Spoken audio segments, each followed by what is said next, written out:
Bonjour à tous et à toutes. La saison 3 de Tensei Shitara Slime d'Attacken, qu'on abrégera en Tensura, va sortir dans seulement quelques jours. Pour l'occasion, on a décidé de vous proposer un résumé rapide et concis des événements des deux premières saisons pour ceux qui, comme moi, auraient tendance à oublier ce qu'il s'était passé. Et avant de commencer cependant, sachez que vous pouvez soutenir notre travail via notre Patreon ou en faisant un achat sur notre boutique en ligne. Ça nous aiderait énormément, donc on compte sur vous. Et si c'est pas possible pour vous, alors pensez au moins à vous abonner et à laisser un pouce bleu, c'est moins cher que gratuit et ça fait toujours plaisir. Et ceci étant dit, ne perdons pas plus de temps et commençons directement à l'épisode 1. Au Japon, un bouc tout à fait random se prend un coup de couteau à la parisienne et meurt sur place après avoir demandé à son collègue de détruire son ordinateur sans surtout jamais ouvrir son historique internet. Avant de mourir cependant, les différentes pensées qu'il a se transforment en skills adaptés. Par exemple, le fait qu'il déplore être encore vierge à 37 ans lui offre la capacité de grand sage. Bref, il se réveille réincarné en slime dans une grotte, il apprend à maîtriser son corps et bouffe tout ce qu'il y a autour, absorbant leurs propriétés. Il y trouve notamment une énorme quantité de minerais magiques très rares qui lui sera bien utile, et d'autres plantes qui lui permettront de créer des milliers de potions de soins. Il fait ensuite la rencontre de Veldra, un dragon ultra puissant scellé ici par un héros depuis des années. Les deux deviennent amis et se donnent l'un et l'autre un nom. Veldra sera Tempest et notre protagoniste sera Limul. Avant de sortir de la grotte, apprenant que Veldra finira bientôt par mourir seul ici, Limul propose de l'absorber lui et son sceau pour travailler à sa libération de l'intérieur. Veldra accepte et c'est ainsi que Limul l'absorbe avant de se diriger vers la forêt. Là, il tombe sur une bande de gobelins qui demandent directement de l'aide à Limul. Avec la disparition de Veldra dont l'aura repoussé jusqu'à présent les invasions, ce clan de gobelins se retrouve désormais attaqué par des loups. Limul décide de les aider et tue le chef des loups, menant à la reddition du reste de la meute qui décide de le servir en tant que nouveau chef. Limul décide donc de créer des teams mixtes entre les loups et les gobelins, et leur donne un nom à tous, les faisant évoluer en une race supérieure. Devenu chef de ce village, Limul a besoin de main-d'œuvre portugaise pour faire de la construction. Il se dirige donc vers la capitale du royaume des nains pour leur demander de l'aide. Suite à un concours de circonstances, il est cependant arrêté et finit en prison. Il arrivera à s'en sortir en proposant aux gardes de lui filer des potions de soins pour soigner ses hommes en échange de sa libération. Il fait ensuite la rencontre de Kaijin, le meilleur forgeron de la capitale, mais qui est bien embêté par le gouvernement qui lui fait des demandes impossibles. Limul décide donc d'utiliser sa capacité pour l'aider, copiant une épée qu'il avait créée avant d'en ressortir 20 copies conformes pour les livrer au roi. Leur amitié scellée, Limul et les nains vont au bar à elfes pour passer du bon temps. Et oui, c'est important. Alors qu'il s'amuse, le ministre qui fait des misères à Kaijin se ramène et renverse de la bière sur Limul. C'est Kaijin qui s'énervera pour lui et défoncera le crâne de cet énergumène. Suite à des embrouilles politiques, le roi, qui est un bon ami de Kaijin, se retrouve obligé de le bannir malgré qu'il ne croit pas aux mensonges de son ministre, qu'il finira par bannir aussi. Limul retournant au village avec Kaijin et ses frères, la construction du village avance de bon pied. Face à l'agitation récente, des espions humains de la guilde des aventuriers sont envoyés pour enquêter. Sauvés d'une attaque de monstres par Limul, ils sont invités à venir discuter au village. Parmi eux se trouve Chizu, qui comprend au détour d'une discussion que Limul est japonais grâce à une référence de jeu vidéo qu'il a fait. Elle est en effet elle aussi japonaise, mais a été invoquée enfant par des magiciens afin de devenir une arme de guerre. Elle vient de l'époque de la guerre contre les États-Unis. Limul décide donc de lui montrer ses souvenirs d'un Japon en paix. On voit ensuite le passé de Shizu, élevé par le roi démon Léon, manipulé par Ifrit, un puissant démon de feu, et obligé de tuer ses amis qui ne respectaient pas les règles. Alors que les aventuriers s'apprêtent à rentrer, Shizu se fait à nouveau manipuler et se transforme en Ifrit. Après un dur combat, Limul finit par absorber le démon, obtenant par la même occasion une bonne partie de ses capacités. Shizu ne peut cependant plus vivre désormais et sur son lit de mort, demande à Limul de l'absorber elle aussi pour continuer à vivre à travers lui. Il accepte, ce qui lui offre désormais la capacité de prendre forme humaine. On passe à l'arc suivant, la guerre contre les orques. Tout commence avec un malentendu. Les ogres viennent s'en prendre à Limul, croyant qu'il est celui qui a détruit leur clan, car il porte un masque semblable. Après avoir résolu ce malentendu, Limul prend les ogres sous son aile et les nomme, les faisant évoluer. En parallèle, un roi orc est vu le jour et mène ses armées pour manger toute créature sur leur passage. Les hommes lézards font leur apparition et demandent à Limul de devenir leur subordonné, mais celui-ci refuse, souhaitant être sur un pied d'égalité avec eux.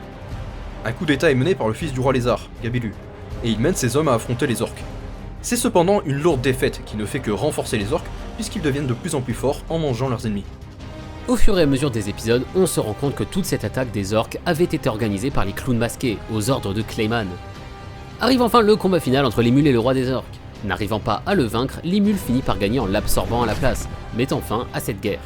Il fut ensuite décidé que les 150 000 orques rejoindraient le royaume des monstres de Limul, et ce dernier leur donne à tous un nom. On a ensuite affaire à de nombreuses alliances. Le roi des nains vient pactiser avec Limul, puis Gaburu devenu roi des lézards fait de même. Pour finir, C'est Milim, une des rois démons qui vient pour affronter Limul, et finit par devenir son ami après qu'il lui ait offert du miel.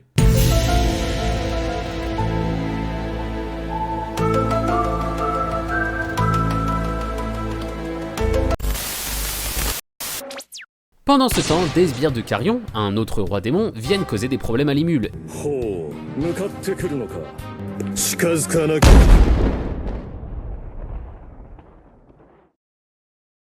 Et se font péter les dents par Milim. Un nouveau danger est cependant en chemin. Charybde, une calamité extrêmement puissante, est sur le point d'apparaître dans les environs. Phobio, l'un des sbires de Carion humilié par Milim, est abordé par les clowns de Clayman, qui lui proposent d'utiliser le pouvoir de Charybde pour obtenir la même puissance qu'un roi démon pour se venger. Il finit donc par fusionner avec et se dirige vers le royaume de Limul. Limul, pensant que Charybde en a après lui et Veldra qui est scellé en lui, il interdit à Milim de se mettre en danger pour lui et refuse donc qu'elle intervienne. Après un long et difficile combat, il se rend cependant compte que la créature est juste en colère contre Milim et que ça n'a rien à voir avec lui. Il autorise donc Milim à prendre sa place, et celle-ci viendra one-shot la calamité. Malgré qu'il les ait attaqués, Limul décide d'épargner Phobio, et Carion viendra lui-même le récupérer peu après. Il remerciera nos héros de leur bienveillance et signera un pacte de non-agression avec eux. Alors que Milim part à la rencontre des rois démons pour leur dire de laisser Limul tranquille, ce dernier décide d'aller en ville à la rencontre des anciens élèves de Tizu, après qu'elle lui soit apparue en rêve. Ces élèves étant malades et supposés mourir sous peu à cause de la malédiction des invoqués, Limul décidera de les guérir. Il devient leur professeur le temps de trouver une solution, combat un dragon, recrute des marchands pour son royaume, mais bref, pas le temps de tout raconter. Il finit par avoir une idée. Comme Shizu avait pu survivre grâce à l'esprit d'Ifrit implanté en elle, peut-être qu'il pourra sauver les enfants en scellant des esprits puissants en eux. Ils se rendent donc au labyrinthe de la reine des fées et roi démon Lamilis, qui se révèle être une minuscule fée malgré son grand pouvoir. Après différentes épreuves et discussions, les élèves finissent par choper des esprits, et Chloé chope notamment un esprit ultra puissant qui semblerait venir du futur, de l'espace. Limul en profite pour créer un nouveau golem pour la milice. Sur le chemin du retour, on voit cependant que Limul est suivi par Hinata Sakaguchi, une des plus puissantes membres de l'église, et c'est ainsi que se termine la saison 1. Pour affirmer la relation entre le royaume des monstres et celui de Carion, des délégations sont envoyées des deux côtés.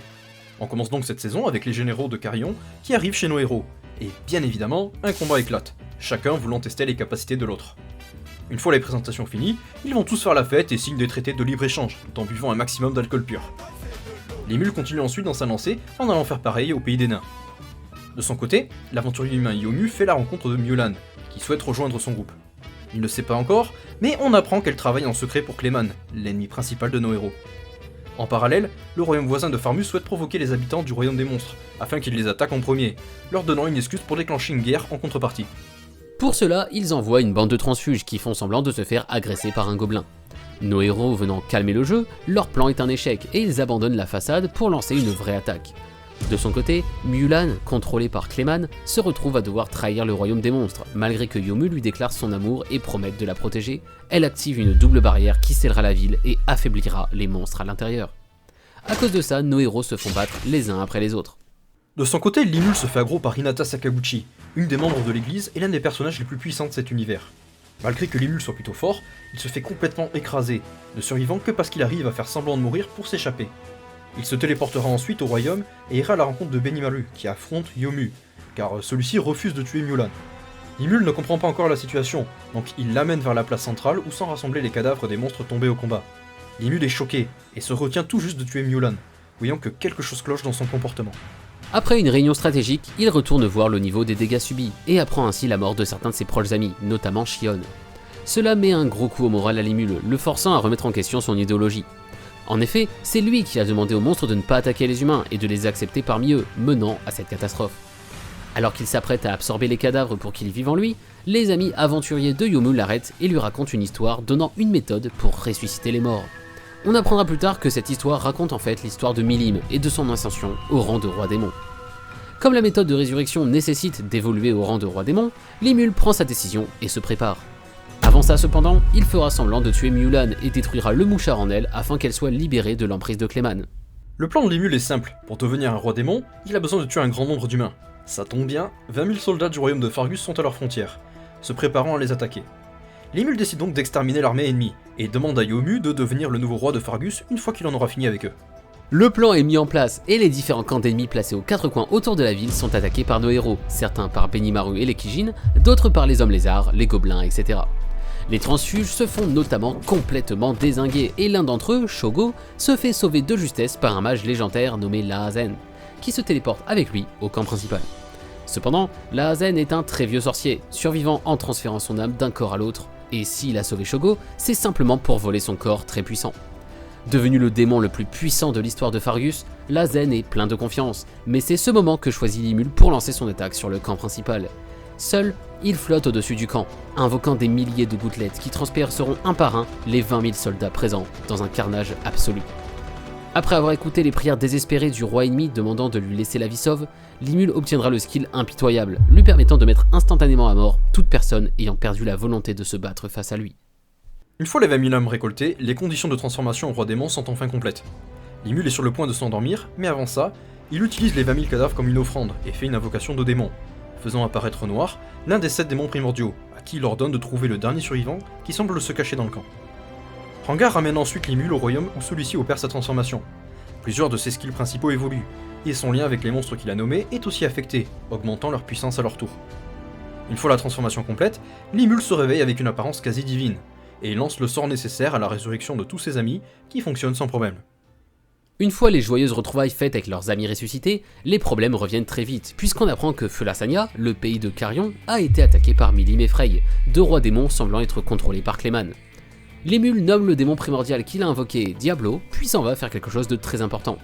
Il se rend dans la grotte du tout début pour enfin libérer le dragon Veldra. Une fois celui-ci libéré, il sera directement très amical, et Limul le présentera à ses amis qui sont ravis d'obtenir un nouvel allié surpuissant. On a ensuite plein de réunions stratégiques, mais il faut juste retenir que les elfes, les nains et la reine démon la milice s'associent à Limul, et que le Grand Master, le chef de la ville où se trouvent les enfants éduqués par Limul, qui était lui aussi un japonais, Je suis japonais, Tomo, je suis fils du soleil levant. semble être un traître puisqu'il participe à ressusciter le chef des clowns et roi démon Kazarim. On commence enfin à voir plus clair dans le plan de Clayman. Celui-ci semble vouloir écarter les armées de Carion avec l'aide de Milice et Frey, lui permettant de directement massacrer la population, ce qui lui permettrait de devenir un vrai roi démon. Pour contrer le plan de Clayman, nos héros s'affairent et préparent un plan pour le Walpurgis. Il s'agit d'une réunion des différents rois démons pour maintenir la cohésion entre leurs rangs. Limul ayant atteint ce rang récemment, il s'y rendra accompagné de la milice, pendant que ses différents généraux s'occuperont d'arrêter l'attaque des troupes de Clayman sur le royaume de Carion. Lors du Walpurgis, Clayman tente d'accuser Limul de tout un tas de trucs, mais sans grand succès, et cela finit par se résoudre en un duel. Clayman, contrôlant Milim grâce à un objet magique, se lance dans un 2v1 contre notre Slim favori. Il sera cependant rapidement rejoint par Veldra qui se téléportera jusqu'à eux. On apprend d'ailleurs au passage que Guy, le plus puissant des rois démons, est en fait le démon primordial rouge, et donc lié à Noir, aka Diablo, que Limul a invoqué récemment. Suite à ce combat contre Clayman qui s'avère beaucoup plus faible que Limul, celui-ci ne prend même pas la peine de le combattre sérieusement, laissant Chion s'occuper de lui pour se venger. On apprendra par la suite que Milim faisait en fait semblant d'être contrôlé depuis le début car cela l'amusait d'affronter Limul et les autres, et que Carion, qu'on croyait avoir été tué par Clayman, était toujours en vie. Clayman se lancera dans une dernière évolution du désespoir pour tenter de vaincre Limul et survivre, mais sans grand succès. Il finira par se faire complètement exterminer. Les plans de Clayman ayant été enfin contrés, le Walpurgis peut donc continuer, et Limul sera officiellement intégré à Octogramme, l'organisation rassemblant les 8 rois démons. Et c'est ainsi que s'achève la saison 2 de Tensura, nous laissant totalement dans le flou sur la suite à venir. On suivra nous aussi cette suite dans les prochaines semaines, donc n'hésitez pas à venir en discuter avec nous sur notre serveur Discord, le lien est en description. On espère que la vidéo vous aura été utile pour vous remémorer les événements des premières saisons. Si c'est le cas, n'oubliez pas de vous abonner et lâcher un like, ça fait toujours plaisir. Sur ce, on vous laisse et on espère vous retrouver très vite pour une prochaine vidéo. Allez, bye.